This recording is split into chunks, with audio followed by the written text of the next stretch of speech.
Getting to grips with performance management in your salon doesn't need to be time-consuming, doesn't need to be confusing, but it's the quickest way to better business results. Hello, my salon friend. How on earth are you? Phil Jackson here, your queen of salons. I hope you are achingly well and raring to go for another episode of the Build Your Salon podcast here on your favourite podcast platform, but also coming in your eyes over on YouTube. I've managed to keep this habit up for a little while, haven't I?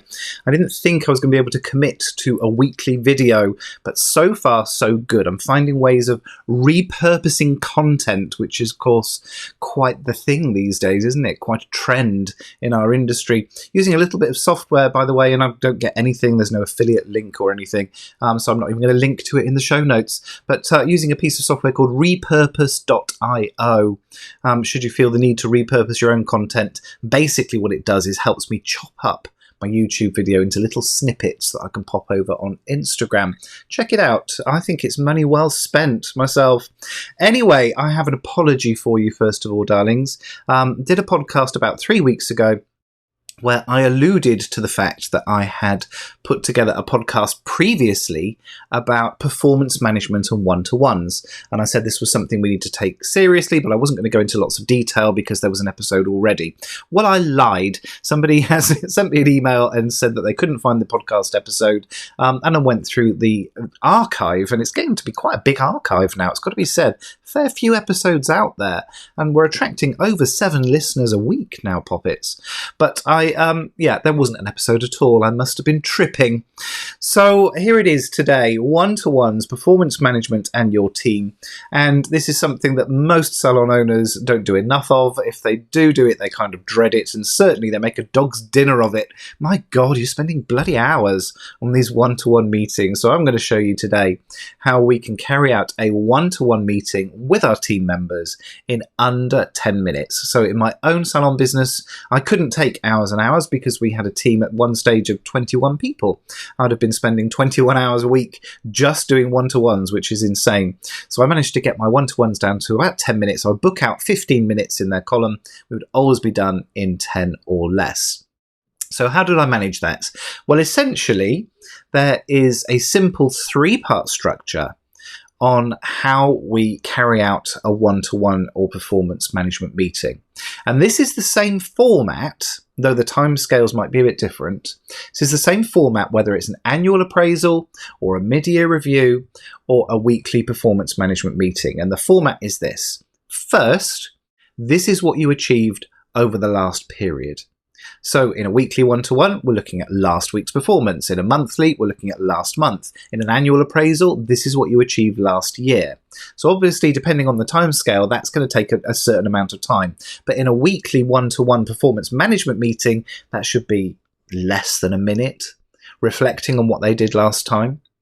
Then secondly, we set out their target for this time. So we're reporting back on the performance measures. Then we're going to set out what we want them to achieve this week. And that shouldn't take you more than about a minute as well. Now, obviously, in an annual appraisal, what we want you to achieve this year, that's going to take a bit more explanation. Do you see how these timescales start to shift things a little bit? But the format stays the same. So firstly, this is what you achieved. Secondly, this is what I need you to achieve. And then the final part is a question. What help do you need from me to make sure that performance management happens? So that's it. 3 parts. Here's what you did. Here's what I need you to do. What help do you need from me? Now, specifically, what is it that we're going to be coaching our team members on? Well, there's just 4 measures. And obviously, you might want to add extra measures. But for a qualified team member, these are the 4 that are always going to be there. Okay, so we might add in extra measures for someone who's doing some training. We might have training performance measures. We might have different measures for somebody who's front of house. But essentially, for a qualified beauty therapist or esthetician or stylist in your business, these are the 4 measures that we're going to report back on every week or every month. Now, why do I say every week or every month? Let's get some clarity on that first of all. If somebody is hitting all of their performance measures and you drag them into a room once a week, and manage their performance, micromanage their performance, you will have a negative impact. You're actually going to do more harm than good. If they're performing, get out of the bloody way and let them get on with it. But if they're failing to hit measures, then the frequency increases. So for someone who's not hitting performance measures, it will be a weekly meeting. If they're hitting them, I would probably go down to fortnightly or probably monthly. Okay, so it depends on the level of performance as to how many times we're meeting with a team member, but the structure stays the same and the measures stay the same. So what are the 4 measures that I'm going to take you through today? Firstly, they're takings on service. Sweet and simple. How much money have you put in the till? And there should be a measure which we can report back on and a target that we set them week after week, month after month. Now, here's where people go wrong when they're measuring performance as far as takings is concerned. If I go into a salon, the first thing I will do is say, what do you want your business to achieve? Because if you remember, one of my big tenets, one of the things that I'm best known for, is building a business that serves you, not you serving the business. So I want to know what you want to take out of the business. What does that mean as far as your salon's performance is concerned? What do you need to be taking? What does the turnover need to be for your business? Okay, and I'll ask for that number. And sometimes they've got the number to hand, sometimes we have to do a bit of work on it.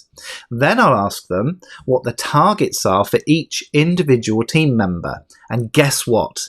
If I add up the targets for each individual team member, they don't add up to the target that the salon manager has set for the salon as a whole.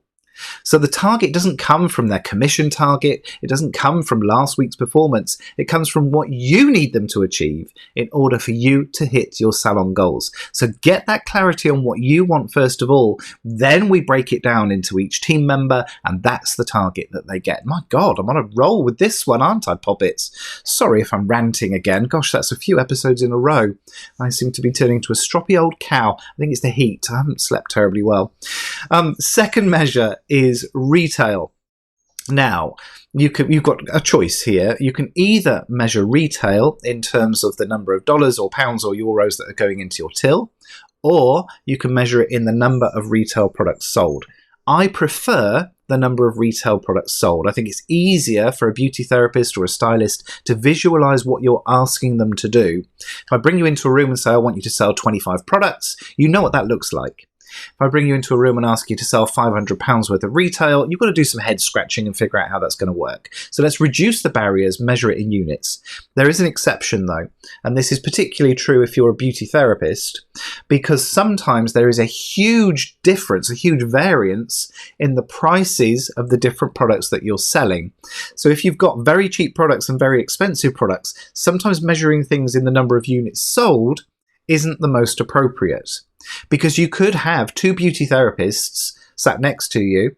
They've both sold 50 units this month, but one of them has turned over $5,000 and the other one's only turned over 500. Do you see what I mean? So sometimes it's not fair to measure in units. Sometimes it's better if we measure it in the number of dollars that went in the till. Third is either your rebooking rate or your retention rate. And I give you a choice on this for 2 reasons. Actually 3. The first is that I think rebooking and retention actually tell the same story.